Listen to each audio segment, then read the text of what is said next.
Good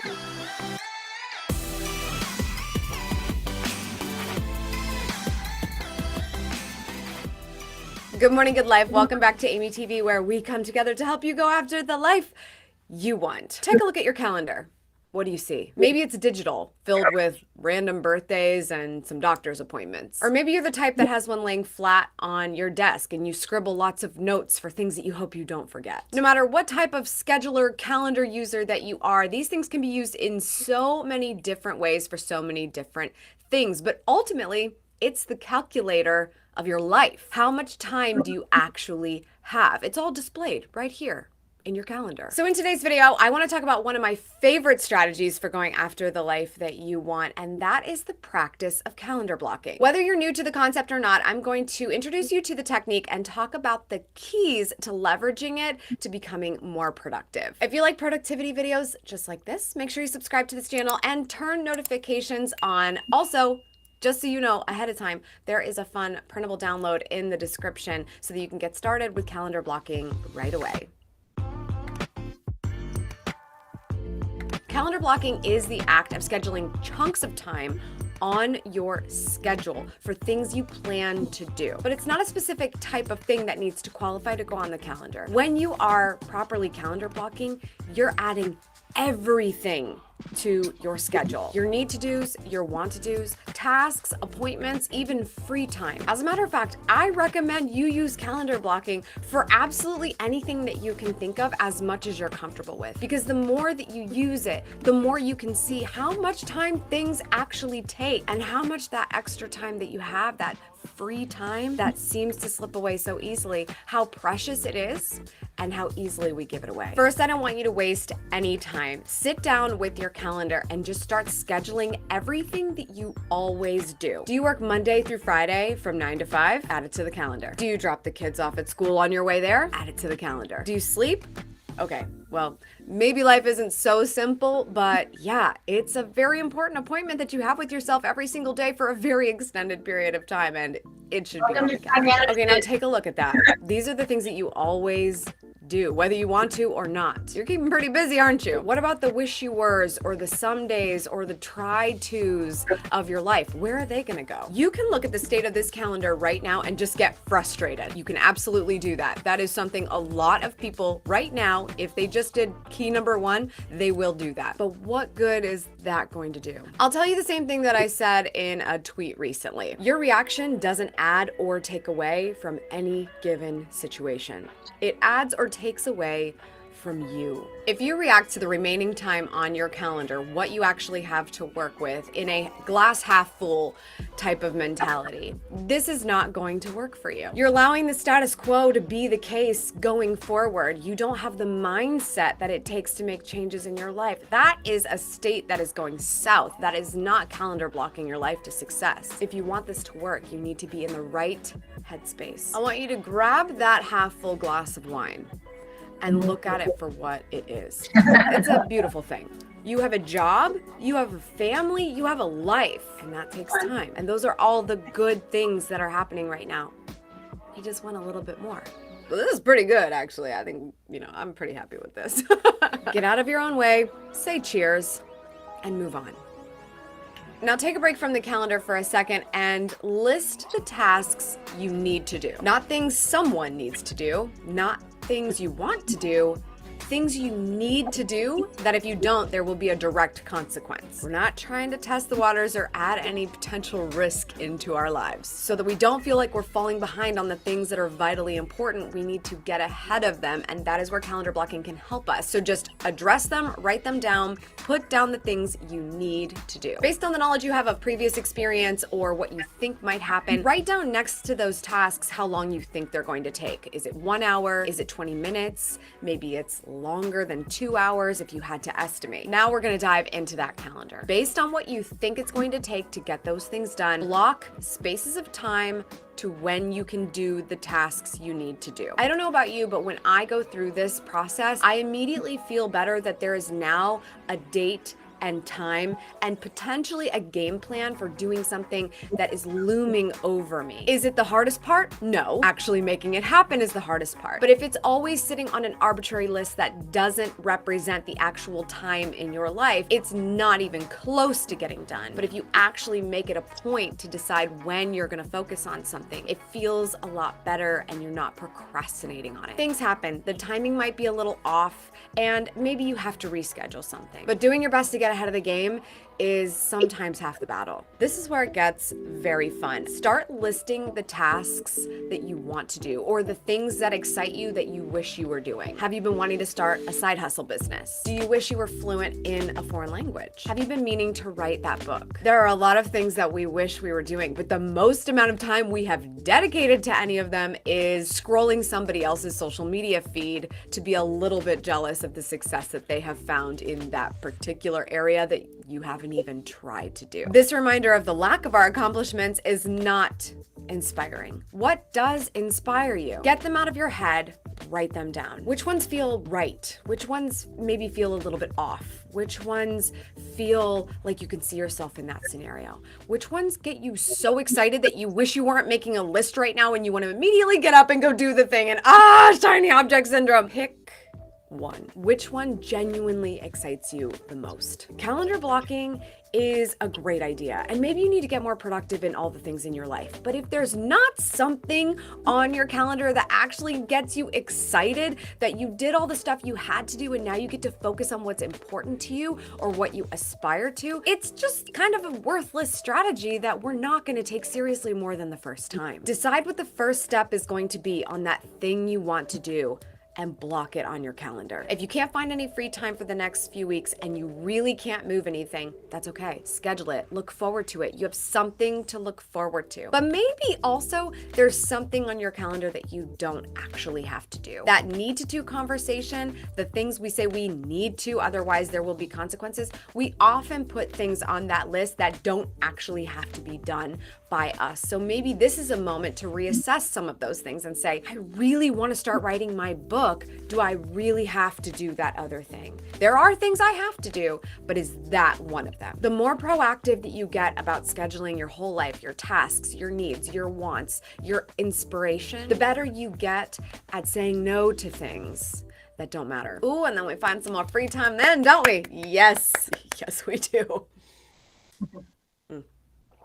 Excellent. One of the most important things when I've got all my tasks, my appointments, my stuff I got to do on the calendar, and that's starting to get a little crazy, color code, color code, color code. I need something that's going to tell me, girlfriend, hair and makeup required. Okay? Use different colors on your calendar to distinguish between different things. So if it's important that something's an appointment, so it's in pink versus a task, so it's in green, then do that. I need bright colors when I need to leave the house, get properly dressed, and do my hair. Like, you need to wave down a plane when that's the case.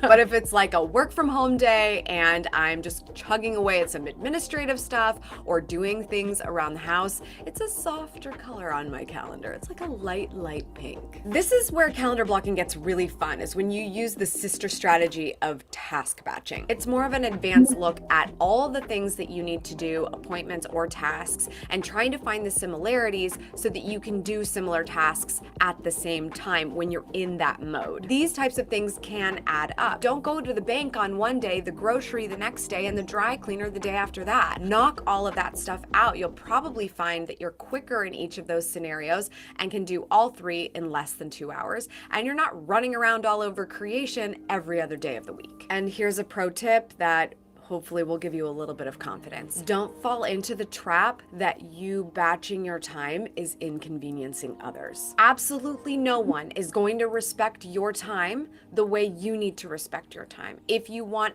others to respect it, you have to have boundaries. You're not going to eventually teach them how to respect your time. You have to have the boundaries, you have to follow through with them, and you just gotta say, sorry, I don't meet people for coffee at 8 o'clock on Monday mornings. I have many better things to do to start my week off right. Even though I value your time, I want it to be undistracted and I want it to be valuable. So Thursday at 3 sound good? Because I know in my head when I take those type of appointments. Set those boundaries and actually follow through with them. People are going to be fine with it. And if they're not, find better people. This is your chance. This is a moment for you to show up intentionally for the things you need and want to do. There are going to be many times daily that people want to nudge you to do something that's going to take you off track of your calendar block. Like the suggestion to stay up late and watch that extra episode on Netflix when you planned on getting an early start in the morning. Or that invitation to happy hour when you had already scheduled time to just be with your family at home. Do not be afraid to be ruthless about your time. Your most precious asset is time. You can always make more money, but time continues to leave your bank account of life no matter what you do to try to stop it. Look, there it goes. And you want to make time to make sure you're spending your time wisely. I like to do a weekly reflection every Sunday. I've actually done a video on that if you would like to check it out. But this is the moment where I look at my calendar, I schedule those tasks, I make sure that time is batched appropriately, I reschedule things as I need to, and I prepare myself mentally for what I'm going into for the week. Okay, and here is a bonus key tip for you. Start with one small win in calendar blocking to success and develop a morning routine. I believe that you will realize how capable you are of being ruthless with your time when you start the day on your terms. I have a manual for success in that regard in my new book, Good Morning, Good Life. 5 simple habits to master your mornings and upgrade your life. Links to where you can get your copy on Amazon or Audible will be in the description below. All right, here's your question of the day. What's something that you're looking forward to calendar blocking on your schedule this week? Leave that in a comment down below. That's all for today. Thank you so much for tuning in. I appreciate it as always. Make sure you subscribe for good vibes, kiss the ones you love, and go after the life you want. Cheers. Have you heard the news? Good Morning, Good Life is an Amazon bestseller. All right, so what were your favorite tips? All of them? Yeah. I like color coding. It's a good app. Or is it, Google Calendar, I think, is amazing to use. You like the colors? Yeah? Mine don't show up. Mine are darker. I need bright colors. Okay. Good changes, right? Yes, you can change the colors up. Highlighted the whole thing instead of just the back.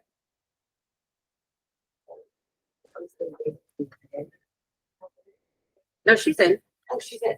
Oh, sorry. I watched. Yeah, she's in. I wasn't paying attention. Yeah. So I'm just catching it now. Yeah, that was the I ding was dong. way That behind, was the sorry. ding dong that you heard that came on. Not her, but the sound. Okay. Anyway, so sorry. It makes it like a ding dong, like a doorbell when somebody's waiting to be let in. Okay. Yeah. What else did you hear that you thought was a good idea? I like how she, Don't what? Don't compromise. I like how she made a list of stuff that she wanted to do as well. Sometimes we get so caught up in things that we need to do. Yeah. That we forget about things that we want to do. The things that bring you joy. Yeah, so I kind of like that she included that. Yeah. Always the reassurance with boundaries. That is a good one. Well, and it allows you to say no to something so that you can say yes to other things. I had to put that time to work. Otherwise, you have to teach people how you want to be treated. Yes. So by saying no, you're teaching them how you want to be treated and to respect and value your time. And I never thought of it like that. And I'm like you, I'm just like, Our industry taught us to not value our time as young.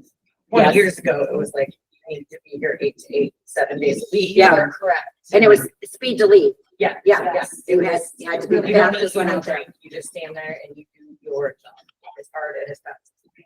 Yeah. So there are some good tips in there. Write down your want to do's. Say no to things that don't matter. Leverage task batching. I mean, how many of you drive all over town every other day? It's like, oh, I have to go to the dry cleaners. Oh, I have to take the dog to the groomer. I have to go to my doctor, and they're all in or maybe they're in similar areas, but you do them on different days. Well, she said to write down the time of each thing, which I would have never thought to think about looking at the watch. I mean, Yes. it only took me 7 minutes, or I'd be like, oh, Well, and include drive time, because I'm one of those people that think, oh, I'm superwoman, I got that cape, I can go from point A to point B in 30 seconds. Yes. Yes. And that is important when you're setting your appointments, put the drive time in there. I think as real estate agents in general, we sorely underestimate the amount of time it will take to drive. And especially at different times of the day. I mean, y'all noticed when you got here that it probably took you longer to get here today than it does on other days when you're coming at 10 or 12 or 2 o'clock in the afternoon. Just being aware of that. On that topic, the speed cameras are all working again, correct? Are they? Yeah, I'm pretty sure they are. I don't think they're doing the tickets until January though. Oh, For the ones they turn back on, the one that is 235 going east, that one has been on. That one never got turned off. it didn't. No, Going on hold. on 230, yeah, 235. Okay, by going 40 through. Yes. Yeah, that one never got I turned didn't off. get a ticket. Well, you have to go 70 in order to get a ticket. Definitely. Over 70, 71. and you got lucky. Russ? There's some really good route planners out there that I use, like on Google. Like you can, like if I have, it's not even just showing, but I do it with showings too. But like if I have a bunch of stuff to do every day, you can put in all the addresses, and it'll tell you like, okay, it's this far from this one, and it'll give you the best route to end up back home or in at the office or wherever it is. So you can kind of know, because then I can say like, oh yeah, I'll be at the office by 3 o'clock. By that time? Do you do that through showing time or something else? I do it through, so there's like a Google one that you can use, and it's free. Showing time has it. Okay. Showing time Yeah, has it. Yeah, showing time has it in there as well, Yeah, I use the Google one. It's very just as easy. accurate, and it like pulls from their Google Maps, so it does a lot of the traffic stuff as well. Yeah, I don't know that the showing time one does the traffic part of it. I think it's just point to point. Make time to schedule your time. Are any of you doing that already, where you sit down on like Sunday night and it's like, what am I going this week? Or at some time when you get a chance to breathe. That's a great way to really get a hold of what you're doing. Do you ever feel like you're so overwhelmed with stuff, and then if you were to sit down and actually write it down, you're like, oh, maybe that's not so bad. Yeah. It takes the load off too. It does. I get that with credit cram week. I get the anxiety about the whole week. And then it's like, okay, I have time in between. I'm not teaching that class. I have to be there, but it's a different energy that I'm putting out. So by putting it down and looking at it, it just helps calm me for the entire week. Color coding. I love the color coding. I had never thought about doing dark colors or bright colors and lighter colors for things that have to get done or things that, could get done, but aren't that big a deal. Setting boundaries, be ruthless with your time, and estimate the time for tasks. Tasks are always funny. Do you ever sit down to maybe work on your, work on your contact list? And you're like, oh my God, it's going to take forever. And then if you actually put down some time and sat for 30 minutes and worked on it, you're like, wow, I got a lot done. Because of the dread part of it, you overestimate the amount of time that it's going to suck out of you. So by doing the calendar blocking, it really helps. Let's see, do we talk more?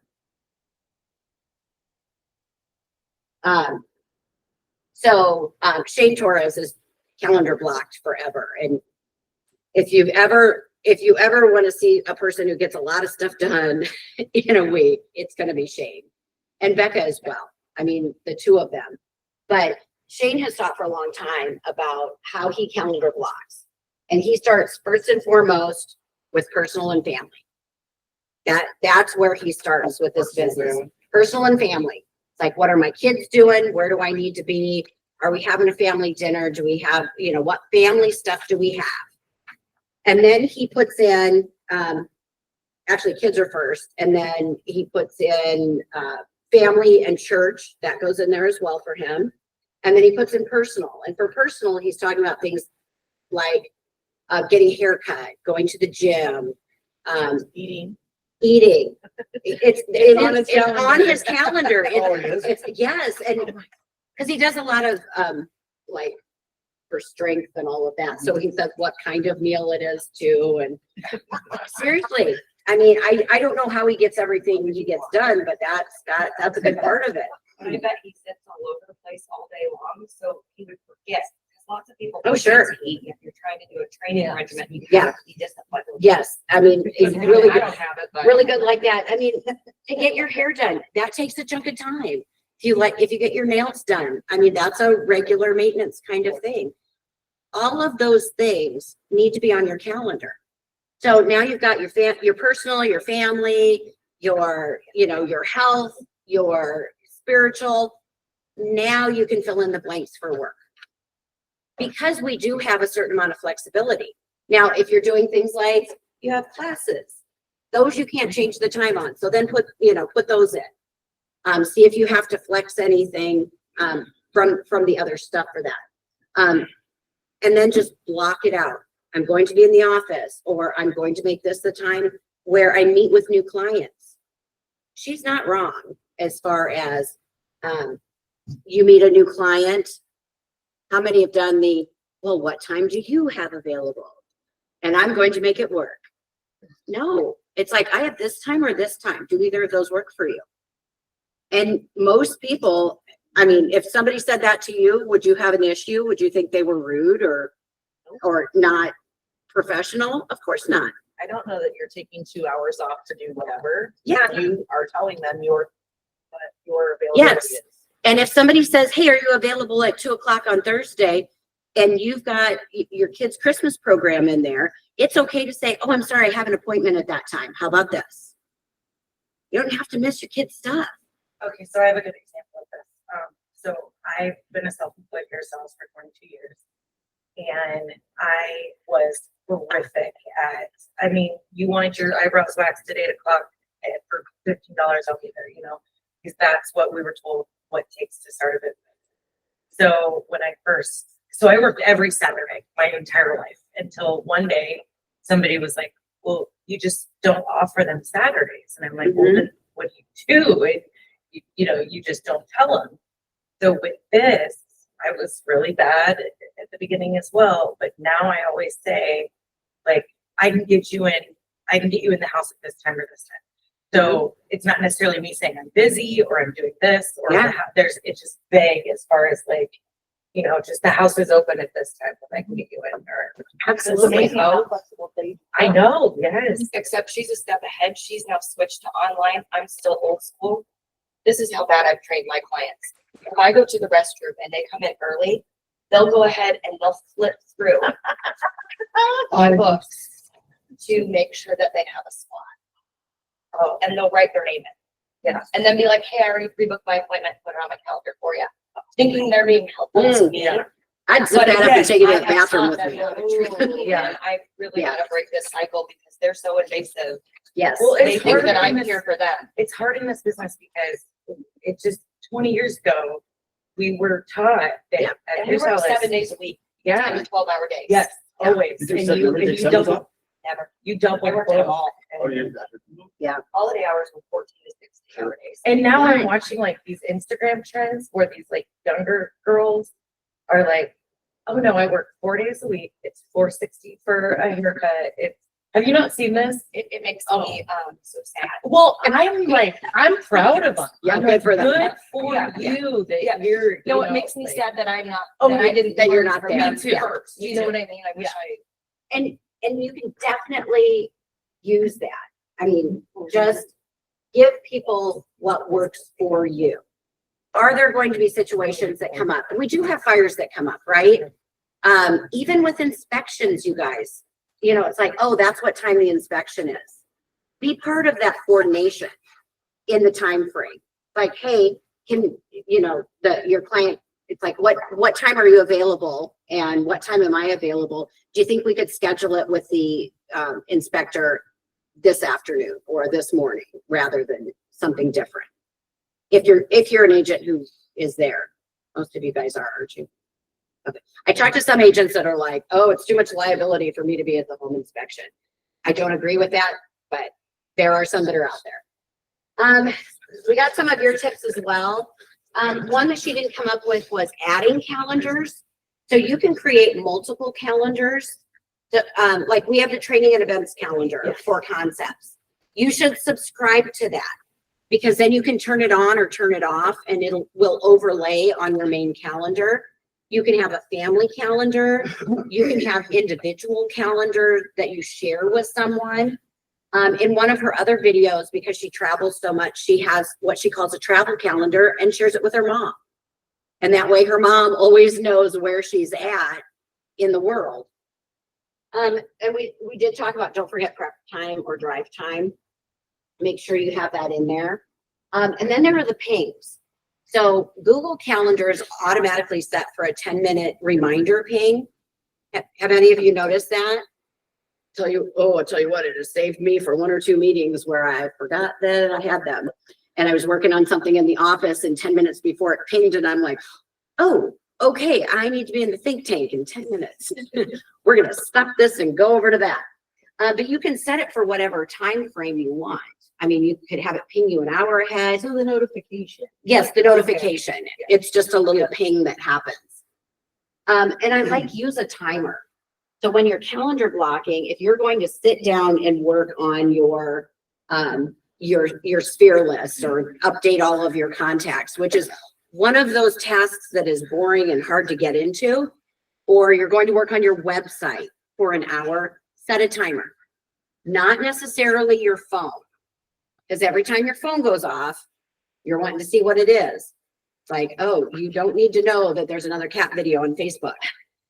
It is a distraction, and it takes a certain amount of mental capacity once you're redirected to get back to the task at hand. So I like the do not disturb. That's come on in the last few months. Google has done that on the calendar.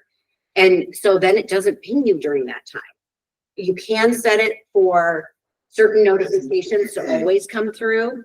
So you can set it like if you have kids or a partner or whatever, that their stuff always comes through to you, but everything else gets turned off during that time.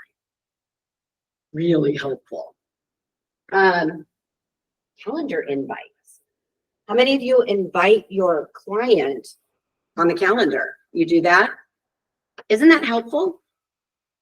Cause I'll ping them to get there. It And I always does. do like a 30-minute timer. Yes, So to yes. tell them 30 minutes before, make sure they're And there's there. no excuses. Well, and I don't know about you, but I feel like it has happened to me where I've set an appointment with somebody that I don't know, and they're coming in for a meeting and they miss the meeting. And rather than owning up to missing a meeting, forgetting whatever, they will ghost me forever. They would rather find another agent that they haven't messed up with than to talk to me again. I know have you, maybe even in hair, they've done that, like a first time person, they miss it completely and they're like, I can't go back. I screwed it up. I can't go back, so I'll find somebody else. I accidentally did that to my agent when I started looking for houses. Did you? We set an appointment and I was actually wedding dress shopping with my family and she called me and I just had spaced it. And so then I ended up just calling Century 21 and saying, is there anyone that wants to be my agent? Oh, no. Yeah. And they worked in the same office together and she told me later and I was like, well, I just couldn't go back. I felt horrible, that, So it happens. yeah. It happens. So adding your client to the calendar invite, I think, is such a simple thing that we can do to help them manage their time, manage their appointments as well. Another good quote, it's not about better time management, it's about better self-management. So if we're putting it on our calendar, it's a gotta do it. It's a gotta do it. It's not we'll see if it gets done kind of thing. So whatever kind of planner that you use, there's so much to look at. Writing down the things that are tasks. If it's not written down, it's not going to happen. And if you don't put a time frame on it, you don't know when it will happen. So think about what your yesterday looked like. When I teach this, it's like, well, I was here all day long. So that's what my yesterday looked like. But how many times, if you look at your previous week, was it you were chasing your tail the entire time? and maybe not as productive as you would have liked it to be. So how many of you remember the Eat Your Frog First? Nobody knows Eat Your Frog First? Oh, I'm so glad, because this video will be very good for you. Doing the worst thing first. Yep, doing the worst thing first. So this is a way of looking at the prioritization of the things that go on your calendar and the things that suck up your time. Hello, I'm Brian Tracy, and I want to teach you a method of time management that many people have said has changed their lives forever. So get ready, take notes, and be ready to take action afterwards. One of the most valuable time management skills you can develop is the habit of organizing your tasks by priority. I refer to this process as eat that frog. Many of you are familiar with this phrase, but for those of you who are not, the eat that frog concept means practicing the habit of tackling your biggest, most important task first. This task, or frog, is the one that you are most likely to procrastinate on. It's also the task that can have the greatest positive impact on your life and results at the moment. It comes from a story by Mark Twain, by the way, where he said if the first thing you do each morning is to eat a live frog, you'll have the satisfaction of knowing that's probably the worst thing that's going to happen to you all day long. And your frog is your biggest, ugliest task. So we say, do the worst first. Now, the best way to organize your life is to use what we call the ABCDE method. The ABCDE method is a powerful priority setting technique that you can use every single day. Here's how it works. You start off by making a list of everything you have to do for the coming day. Preferably make your list the night before, or at least the morning before you start work. Never start work without a list. Think on paper. You then go down your list and you place an A, B, C, D, or E before each item on your list before you begin the first task. An A item is defined as something that is very important. This is something that you must do. It has serious consequences if you do it or you don't do it. This is a task that if you don't do it or fail to do it, like visiting a key customer or finishing a report for your boss that she needs for an upcoming board meeting, then it's going to be serious. People are going to be all over you. These are the frogs of your life. These are the things you've got to eat first. A B item is defined as a task that you should do, but it only has mild consequences if you do it or not, like returning a phone call, going for lunch with a coworker, even checking your email. These are not major tasks. These are the tadpoles of your work life. This means that someone may be unhappy or inconvenienced if you don't do a B task, but it's nowhere as important as an A task. Returning an unimportant telephone message or reviewing your email, as I said, would be a B task. The rule is that you should never do a B task when there's an A task left undone. You should never be distracted by a tadpole when there's a big frog sitting there waiting to be eaten. Now, a C task is defined as something that would be nice to do, but for which there are no consequences at all, whether you do it or not. C tasks include phoning a friend, having coffee or lunch with a coworker, or completing some personal business during work hours. This sort of activity has no effect at all in your work life, and you know something? Most people spend 50% of their time in C tasks that have no relevance to their work at all, and then they wonder why they're not getting ahead. A D task is defined as something that you can delegate to someone else. The rule is that you should delegate everything that anyone else can do so that you can free up more time for the A tasks that only you can do. An E task is defined as something that you can eliminate altogether, and it won't make any real difference. This may be a task that was important at one time, but which is no longer important to yourself or anyone else. Often it's something that you continue to do out of habit or because you enjoy it, but every minute that you spend on an E task is time taken away from a task or activity that can make a real difference in your life. The key to making this ABCDE method work for you is to practice discipline and start immediately on your A task and then stay with it until it's complete. If you have several A tasks, list them A1, A2, A3, and start on your A1 first.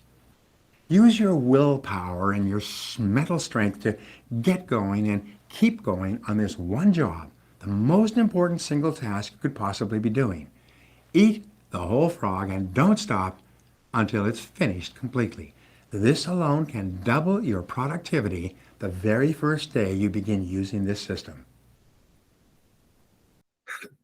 All right. Did that kind of help as far as prioritization there? Have you ever had like that a task, which was a phone call to a client that you didn't want to make? And so instead of making it first thing in the morning, you did a bunch of busy work, you checked your emails and did all the things because you didn't want to call them. Yeah. But then you called them and it was like, okay, it's done. It was no big deal. Happens all the time. The dread that we have sucks up a lot of time and energy rather than just eating that frog first. Years ago, I had done some time management teaching with another group.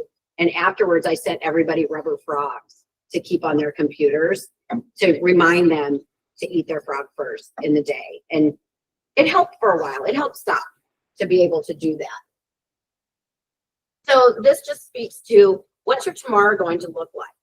What if you do start prioritizing and you start time blocking in that? What could your tomorrow look like? Do you have time available? Do you not have time available?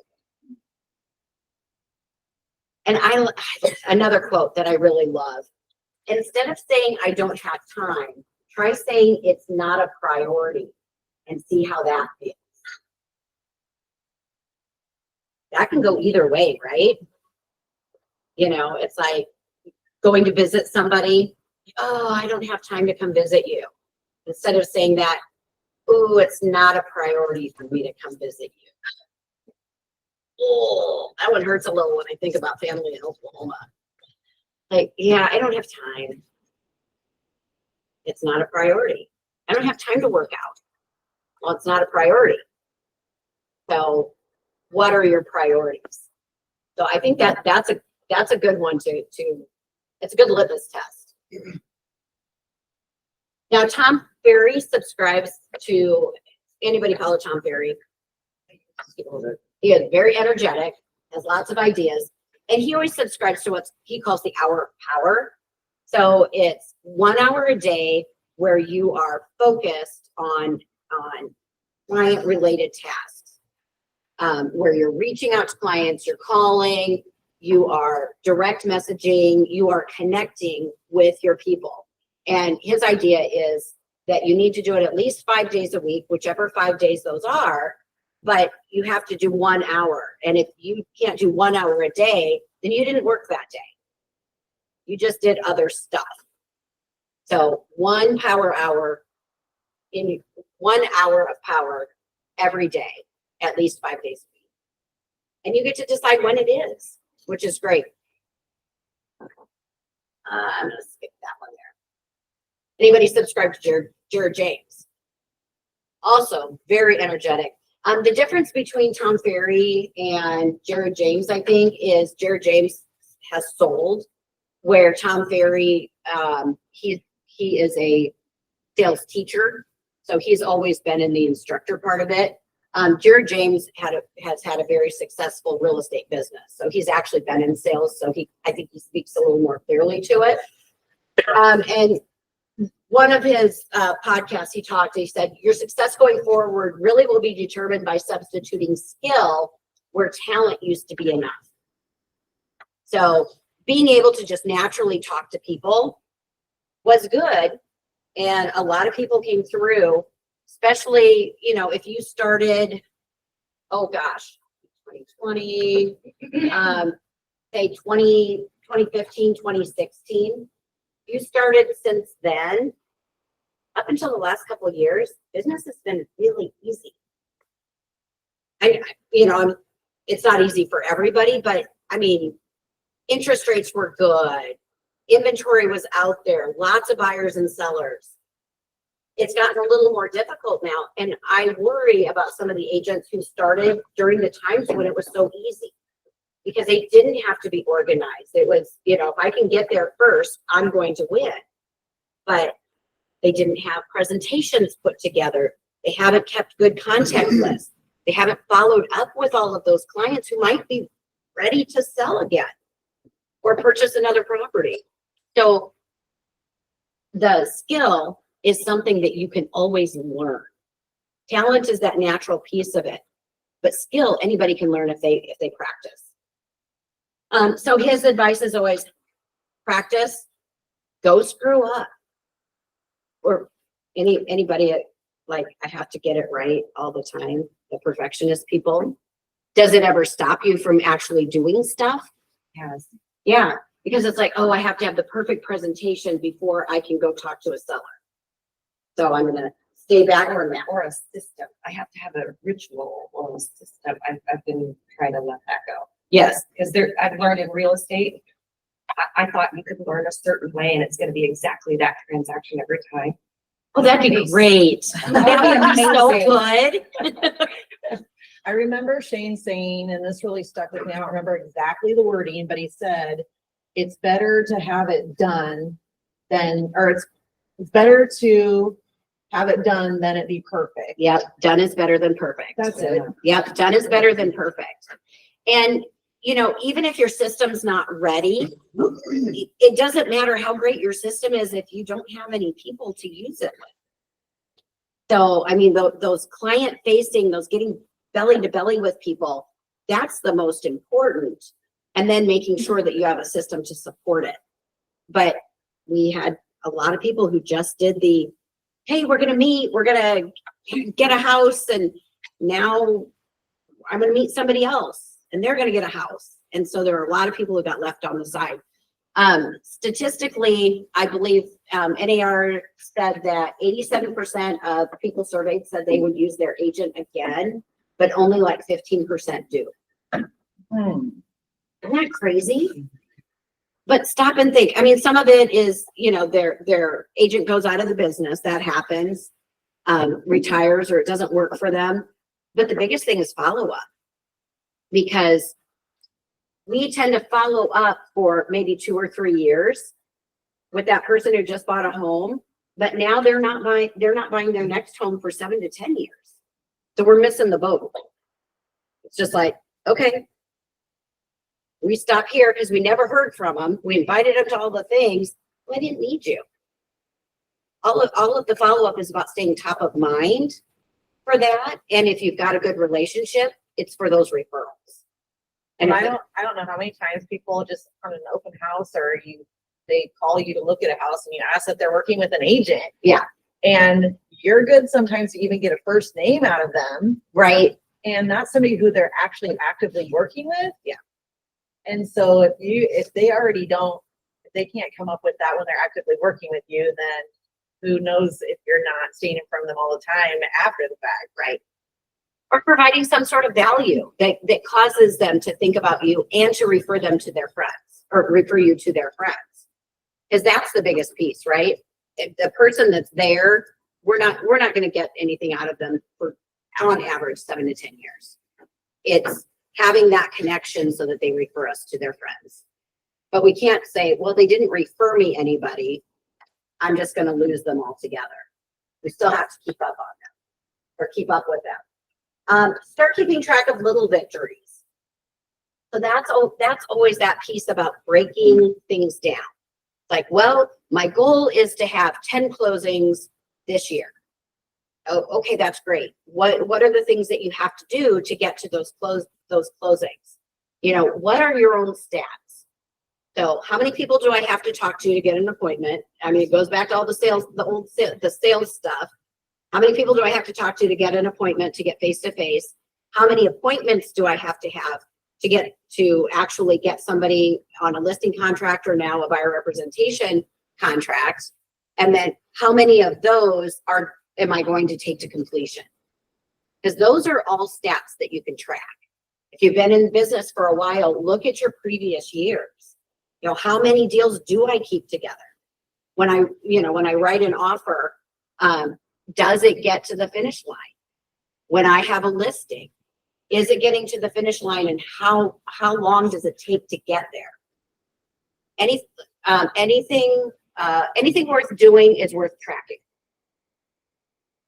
So that's something to keep in mind. How many messages do I direct message on Facebook? And what does that result in? Okay. And then get help.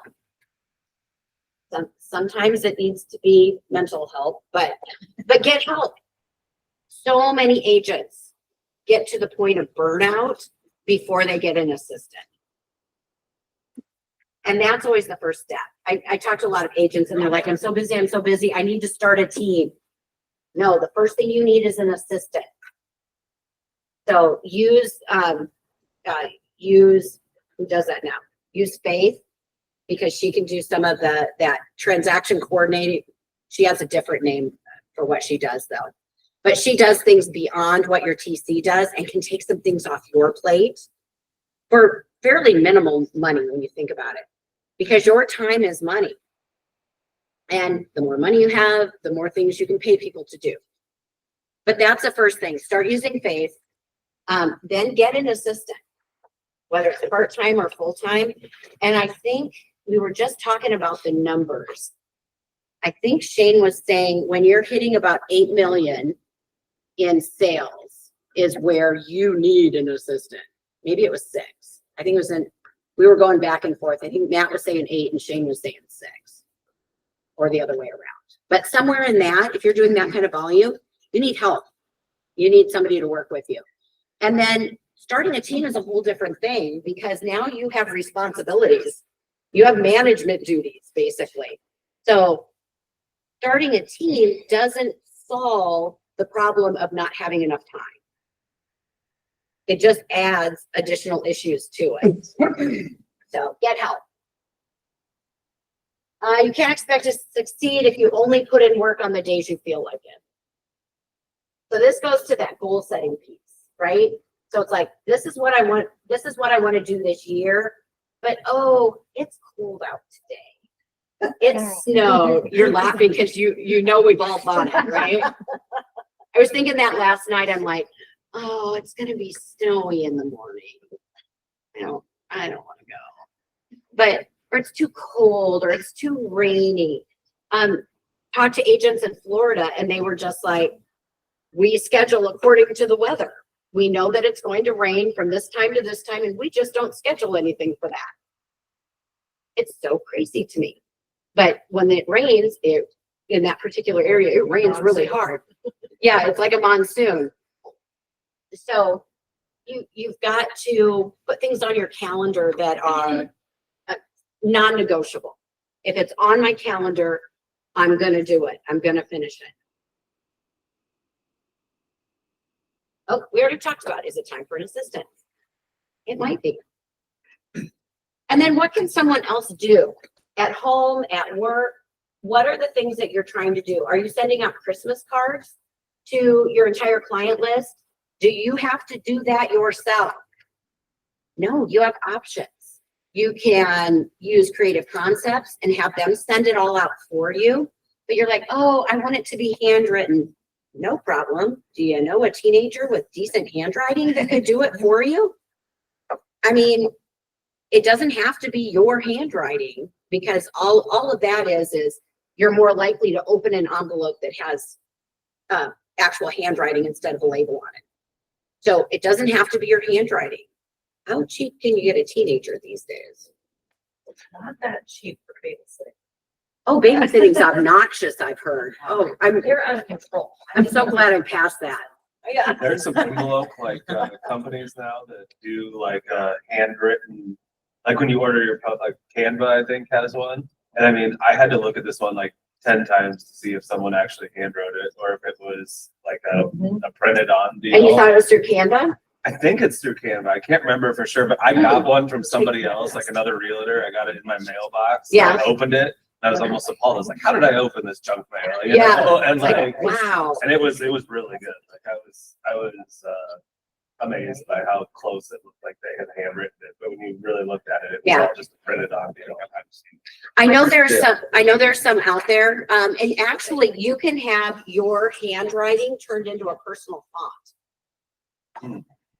So you have to write the alphabet out in capital and in lowercase, I think a couple times. last time I checked, it was like $50 or so to do that. That's cool though. It really is, and it looks really good. And I know as a company, we actually looked at one of the handwriting machines. So, because then it has the impression on it as well. But yeah, look at doing a personal font. It's kind of cool. And then at home, what are some things that you could have somebody do at home? I mean, do you have to do the lawn or could somebody else do that? I tell you what, before I downsized in my house, the best thing I did was have somebody come in just once a month and clean all the things. You know, I didn't mind the light housekeeping. I could keep it, up to date like that. But to clean my bathrooms, that was heaven for that. So, I mean, is it worth your time? Calculate what you make. So look at kind of approximate how many hours you work each week and what commission you make. I mean, are you making $100 an hour, $200 an hour for what you work? Can you find somebody that you'll pay less than $100 or $200 an hour to clean your toilet? Is your time worth that or not? Unless you really like cleaning, and then that's like cathartic, it's like good for you. It's not for me. All right, utilize an LLM. So we're talking about large language models. We're talking about ChatGPT. That's the most common one that we talk about. These are the 8 top ones. I've heard a lot more about Claude lately, but they can do so much for you, especially when it comes to some marketing, some planning, some creative things. It's incredible what they can do. We talked a little bit in one of the classes, just writing descriptions. A lot of agents are just like, you get brain dead and you stare at it. And so it takes longer than it should. And you can just pop it into ChatGPT and away you go. You can use it to schedule your marketing. So you can put in a prompt that says something like, create an 8-week marketing campaign for Facebook for first-time home buyers, and with an outline. Start with that, and then expand after you look at it. Expand each of those into a post that I can use on Facebook and Instagram.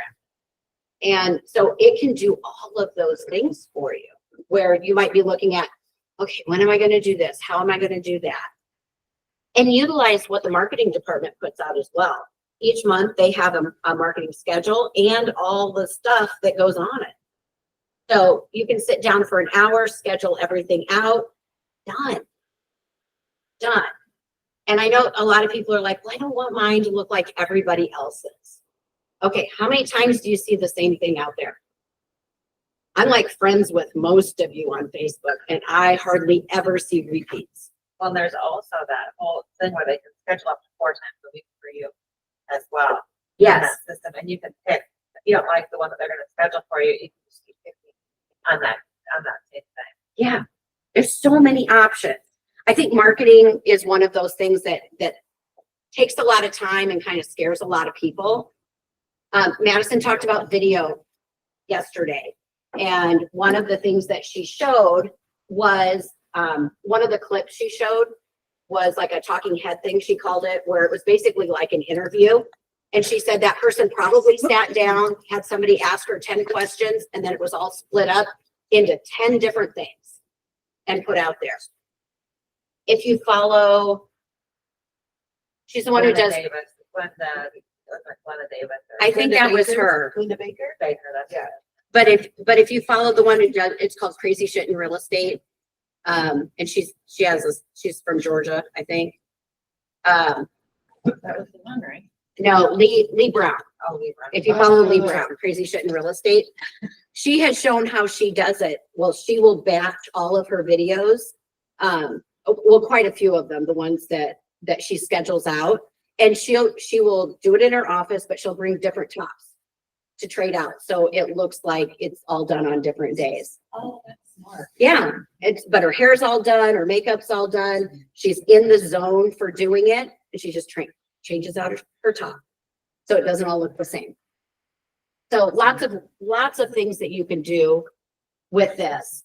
One, I don't know if you've tried it with this. Have you had out of town clients and you don't really know what to do with them or what they should do? They're like, okay, we're going to be in town. What should we do? You can actually put into, and we've done it in Chat GPT. We have someone coming from Georgia to Des Moines, Iowa, with 2 small children, and they want to tour the area or create a tour list, including restaurants, happy hours, and parks. And it will put a time schedule. It is the coolest thing ever. Oh my God. And we did that in Florida because the Florida agents get so many people from out of town where they're actually touring with them. But it's something that you can provide to your client as well. It's like, well, here's a suggestion. Make sure you double check the restaurants. We did have one restaurant that was closed on the list, but it was like, oh my gosh, it was perfect. And instead of racking your brain and doing research online, pop it into Chat GPT. You've just saved like 2 hours. I heard someone that did it for a menu because there were like food allergies and intolerances, and they're like, we Absolutely. need this and this allergy, and we need these main dishes, and it gave recipes and ingredients and everything. Yeah. I can't believe it. The other thing for Chat GPT, which I think we talked about in the law class, is we have an agent in the Quad Cities, and if he's working with someone with a different language, he's bilingual for Spanish, but he works with a lot of communities. He will use Chat GPT as a translator. He'll type in his information and say, change this into whatever language. And he said he feels like it's more accurate than some of the translators that's out there. Again, great time saver than trying to talk through a 12-year-old. I like the idea of running lists. How many keep running lists? Okay. Do you keep them on your phone or on paper? Phone? Paper. Everywhere? Everywhere. The office, Sticky notes? my phone. My car. Yeah. I move it from this. I don't want to do that. I'll just start. Yeah. See, and if it's only on a list and not on your calendar, it doesn't get done. Yeah. So this is more things like things I would like to do. Groceries. Oh my gosh, how many times have you had your grocery list at home? You had to stop by the grocery store and you forgot like 2 ingredients because you left the list at home. Errands, people you want to call or notes. I like to use just the notes app on my phone, and I would keep especially grocery, pop things on there, and you can share it with a significant other so that when they stop at the grocery, instead of having to reiterate it, it's like, check your list. Check your list. It's right there. So that can be a great time saver. Let's see, for time saving, Smile said, I wrote a hand letter once and just photocopied it as many times as I needed to get them all sent. There you go. This is another one. If you have, especially if you have kids, you have activities and they require different clothing, different shoes. Have you used that one? No, that's such a good idea. That way you can just grab it. And especially if you have activities where there are shoes that are used for multiple things, if it's in your budget, have separate shoes. And then that way they're in the bag for that. My kid just wears costumes. This is amazing. Like, I feel like mind blown. I do lots of research. I love it. Like, there's smoke coming out of it. Yes. I just cannot. I wait. can't Oh, even remember goodness. the snow pants right now. Oh, and you grab them and you have them in the bag and they're ready to go. So it's just, I mean, this is a physical thing that you can do. I love it. At least you'll get some ideas, and if you use a couple of them, it will save you some time. But yeah, make sure that you've got the files that you need, the clothes that you need, and you're not repacking every single day or having kids go, I don't know where the other shoe is. It should be in your bag. There you go. This one I'm super bad at doing. I should have one up now on my email for using my out of office. I like this one. Sorry, my out of office gave you false hopes of my swift and enthusiastic response. But if you're going to be out showing all day, just put it in your email. I am working with clients today. I will get back to you as soon as I can. You know, you're important to me. I will get back to you as soon as I can. I think sometimes we're good at changing our voicemail, but we kind of forget about the email part of it. And I think some of the text messaging, I don't know that iPhone does it, but I'm pretty sure that I thought iPhone was the one that did do it. iPhone does. I was thinking it was An auto Android. text. I can't do an auto text. You can't? Okay. So some of them you can do an auto response text that says, I'm unavailable right now, but I'll get back to you as soon as I can. Some of the, especially like when you're driving, you can turn that on. You know, I'm driving and I'll get back to you as soon as I can. Do you do it? So that's a good thing to use, because it sets expectations. We talked about communication yesterday. I mean, if you were to get something that said, hey, I'm unavailable right now, but I'll get back to you as soon as possible. Don't you feel better about the other agent than, oh my God, they never get back to me? Like, well, they had appointments all day. They had somebody from out of town, so they were gone from morning till night. Managing social media time is also an important thing. Set a timer for that because it's easy to get sucked into it. I do that last thing at night. I'm like, oh gosh, I meant to go to bed 15 minutes ago and I'm still looking at different things. So set a timer on that. It does take energy out of you. So do the things that you need to do. Reach out directly to people instead of just being like a little bystander scrolling and looking at the world. Spend the time making comments, you know, messaging people, sending people videos or whatever it is. I found out how many of you like to do you see a video and there are certain people you send it to all the time. It's called pebbling. Have you heard of it? It's called what? Pebbling. There's a name for it. There's a name for it. And the reference is, what are the black and white birds? Penguins. God. Still early. That it's something that penguins do. When they like someone, that they will take a pebble to them. And so that's what we do online is we're giving them pebbles, which says, I like you and I'm thinking of you. I know, such a fun thing. Sometimes. I've been called worse.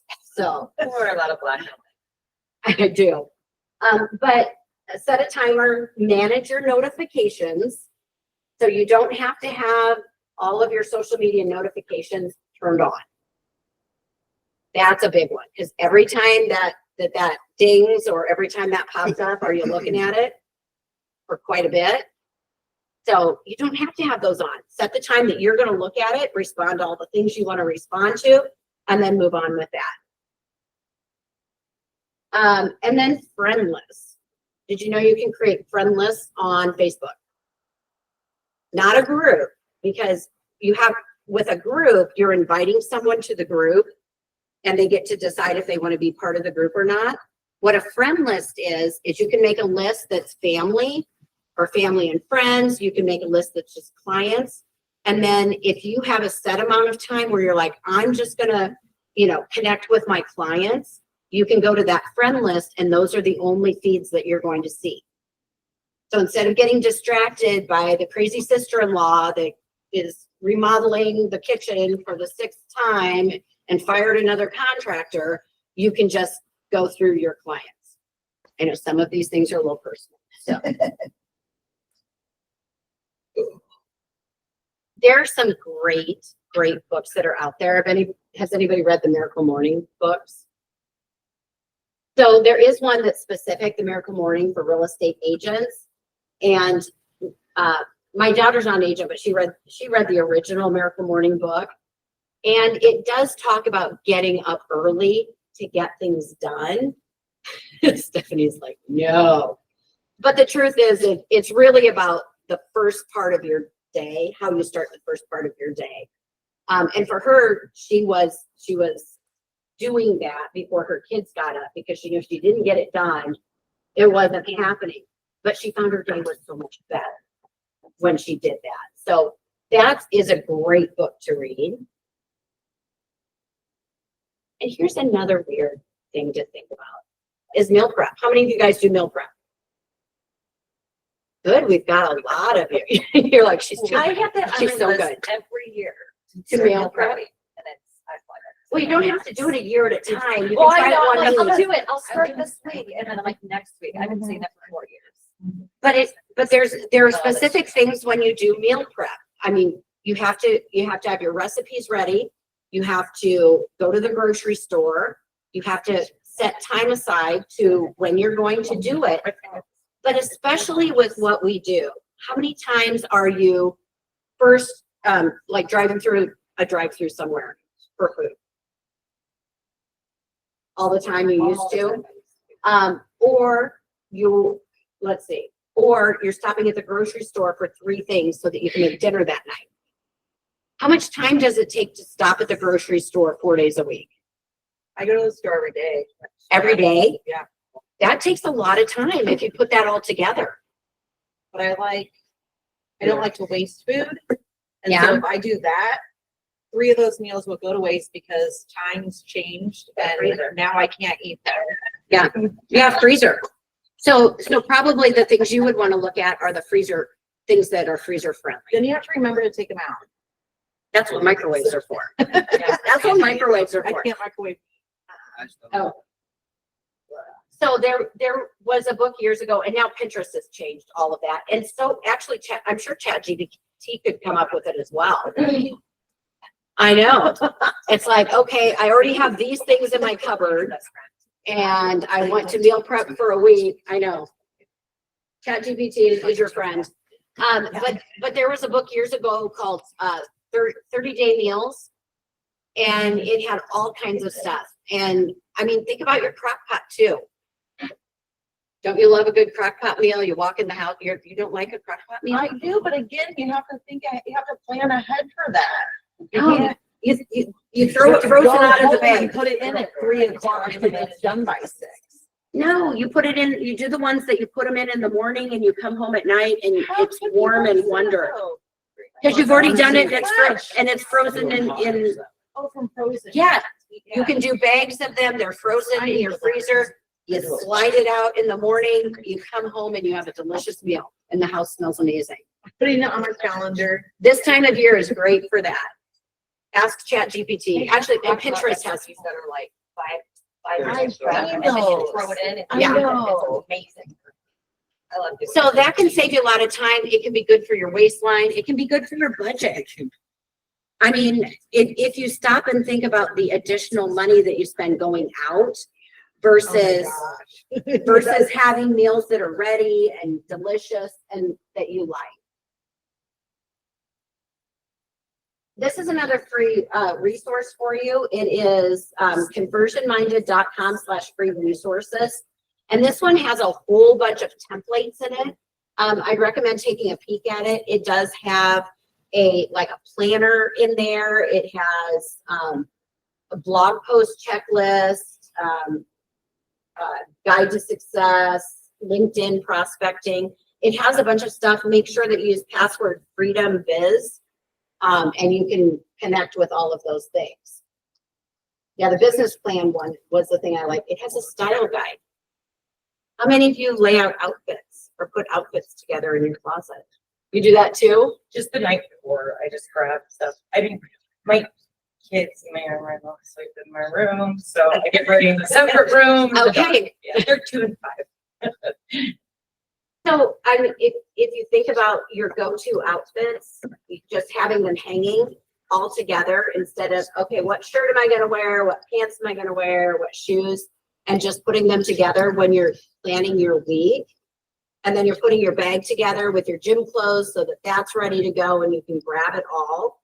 So you're not spending time rushing around and forgetting things. I think it's easy to forget things too. It's always good to have a spare in case something happens, you spill coffee all over your outfit. That's never happened to me. Always carry a Tide to Go. That's just a helpful hint from me. The little Tide to Go pen in case you spill. This one, again, a really good quote, be where you are, otherwise you will miss your life. We like to think that we can multitask. The truth is women do it better than men, but nobody does it great. You can't, because you can't concentrate on more than one thing at a time. So if I have somebody online who are doing other things while they're listening to this class, they're probably missing half of it. I could probably name some names looking at my screen. But, you know, and if you're sitting in class and you're on your computer and you're, you know, looking for properties and, you know, checking on the deal and doing all of these other things, you're missing what's happening in front of you. Especially if you have little people and you're at their, you know, you're at their soccer game, if you're, you know, their baseball game, their dance competition, all of a sudden it's like, oh my God, they're up and you missed it. I've heard parents whose kids have told them that they're never around. And the parent said, I went to every single one of your soccer games. And they said, no, you were on your phone at every single one of my soccer games. That hits hard. Manage that time, block it out. I mean, sure, some of them are boring as heck when you're sitting there. I was a dance mom. I sat for 3 days to watch my kid dance 6 times for 2.5 minutes at a time. Sure, I can be on the phone the other time. But when they're dancing, you're there. Or if they're out on the soccer field, you've got to be there because, you know, they're like, oh, did you see my really great, I don't know what soccer kids do. My goal. Yeah, it was great. And you missed it. You missed it because you were on your phone, scrolling, trying to check your emails. It's so sad. I remember taking my daughter to gymnastics and I was like the only mom sitting there watching her. And I looked around, not one parent was looking at their child. They're either reading, working on their phone, sweating, and their kids are looking out to see if they're paying attention. Yeah. Nobody. Yeah. Not one parent was looking. That was during competition or the practice? No, Just practice. just general gymnastics. But that's how it is for a lot of sporting events. The Yeah. parents just literally sit there like this. The kids are looking out. Yeah. Mine, Molly would look and like wave all excited, you know, even, I'm like, I don't know what that I'm sure it was good. That was a good job. Good job. was. But your kids are looking for that. It broke my heart. Yeah. So be where you're at. Otherwise you'll miss out. The one commodity that is most valuable on this earth is time. Time to love, time to live. From the moment the human body is born, it begins dying. I don't think you quite caught that. Let me say it again. From the moment the human body is born, it begins dying. Some happen faster, some happen slower. Some of us help them go faster, and some of them prevent it from happening sooner than later. How many seconds, how many minutes do we waste every day doing things that are nowhere near the goals and aspirations and passions that we have inside? How many times do you go through the course of a day and realize, did I do anything I set out to do today? Write down those goals each and every day. No matter if it's 2 goals a day, if you can accomplish those, then you're doing more than just making it through the day. You are living and achieving your dreams. Find time to better yourself, read, explore, research, live life, do things you've never thought of doing before. That's what it's all about. When you're born, that's that date that they put on the left side of the tombstone. When you die, they put another date on the right side of the tombstone. But that dash in the middle is the most important thing on that tombstone. That is a line that throughout that entire time frame, you were able to impact and touch others' lives. You were able to leave your mark on this earth. You were able to build a legacy that nobody could change. you were able to have it to where people remembered who you are no matter what. When you're living for that dash in the middle, you're going to remember your why.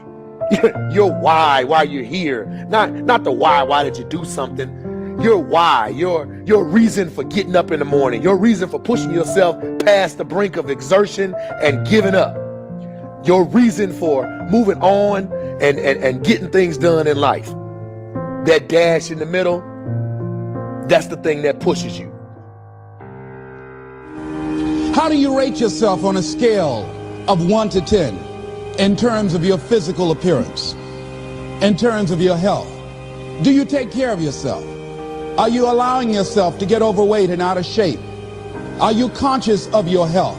Are you watching the food that you take into your body? Do you make a deliberate effort to exercise? You know, it was George Burns, he said, we cannot help getting older, but we don't have to get old. And many of us get old before our time because we don't take time to take care of ourselves. Your environment is a very good indicator. On a scale of 1 to 10, is it what you want it to be? Do you find it desirable? Are you satisfied? The job or career that you're involved in. Someone said that 85% of the American public are unhappy with their jobs. Are you spending 8 hours a day just doing time? Doing something that you don't find challenging, that does not make you stretch mentally, that does not stimulate you, that does not inspire you. Something that you don't find a sense of fulfillment in it. If you're doing that day in and day out, it has to affect how you feel about yourself, your level of motivation. Your relationships. What kind of impact is it having on your life? Is it nourishing or is it a toxic relationship? Does it drain you or does it build you up? Ask yourself that. How motivated are you to do something about it? Your contribution, your actions. What are you giving? Many people will leave the universe without a trace. No one will know they were here. And in fact, under their name, we could put under there, not used up. Will anybody know that you came this way?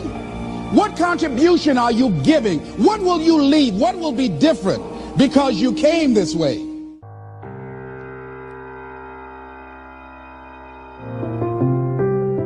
Just stop for a second. Write down your why. What are you doing this for in life? If your why doesn't make you cry, then that's not your why.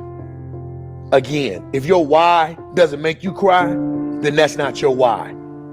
Your why should be something so big that it moves your family tree. Your why should be something so big that it changes the whole outlook on how things are with you and your home, your family, your religion, your purpose. Think about your passion. Think about your opportunities. And that's how you find your purpose. OPP. When that why meets up with your passion, your opportunity, your purpose, then you'll find out. The most important day in your life is the day you remember why you were born.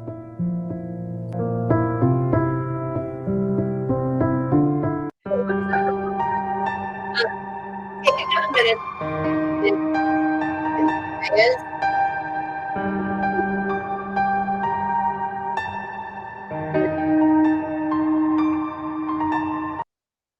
Go ahead and write down what your why is. And you may not get that far to really delve into what you know, how deep your why is, because part of, if your why doesn't make you cry, it's not your why.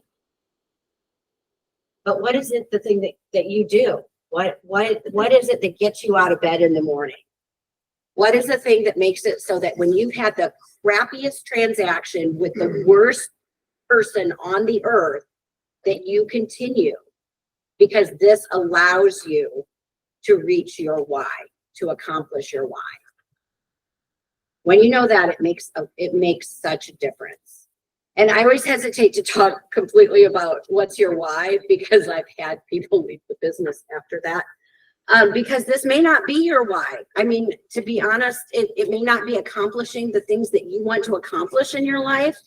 And I've had one or two who have redirected after this. But the wonderful thing about the business and what we do is it does allow us flexibility. It does allow us to achieve what we want to achieve. It allows us to make the money that we choose to make.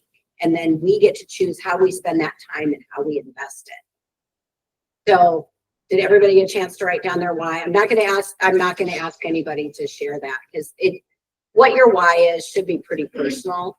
But it's a great thing to think about. So I have my online people. And fortunately, it's 9:27. We were very efficient with our time.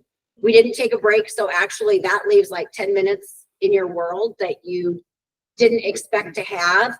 What can you accomplish in the next 10 minutes? And actually, if you're going to be in class with me, what can you accomplish in the next 30 minutes?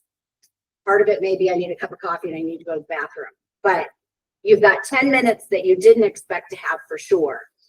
What can you accomplish in that time? Do you need to write down a few things? Do you need to make a list? Do you need to do a little bit of calendar blocking?